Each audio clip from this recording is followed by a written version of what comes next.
Merry Christmas, everyone! I'm Becca. For the last few episodes, we've been talking about something called the light of the world. That sounds kind of strange, right? The world's not a light bulb. Imagine with me for a second, though. You're in a super dark place. Still there? Okay, I can't see a thing. Let's see if I can get to the door. Oh, okay. That didn't work. Okay, if you're in a situation like this, what do you need?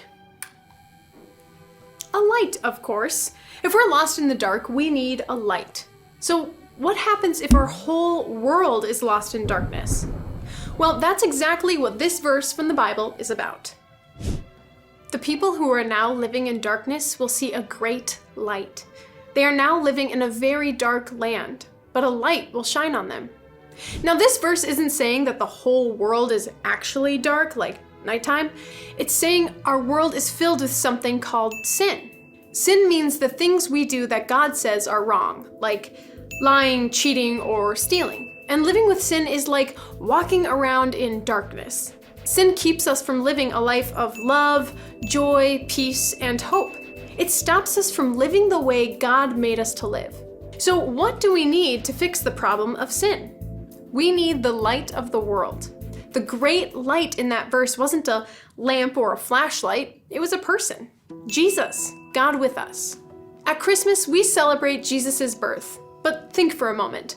If you were going to save the whole world, if you were going to show everyone the way they were created to live, how would you arrive? Hello, everyone, I'm here. Yes, I know. I am pretty great. Jesus didn't show up looking like a king. He didn't just take control. Instead, he gave up control. He came as a baby to a poor family, and he was laid in a manger, a trough for animals to eat out of. When Jesus grew up, he served others. He helped people who were sick or hurt, and he taught people about God.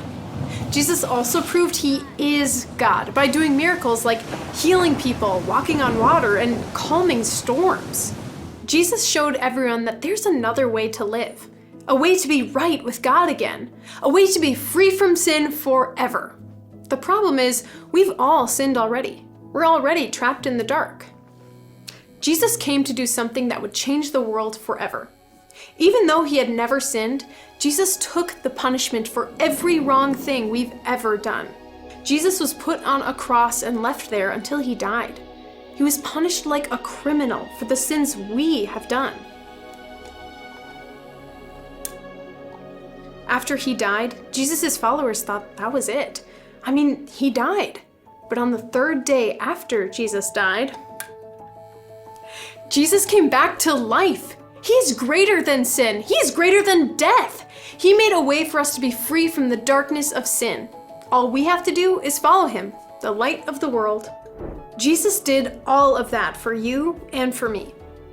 What should we do about that then? For the answer to that question, let's go to Comics Cafe.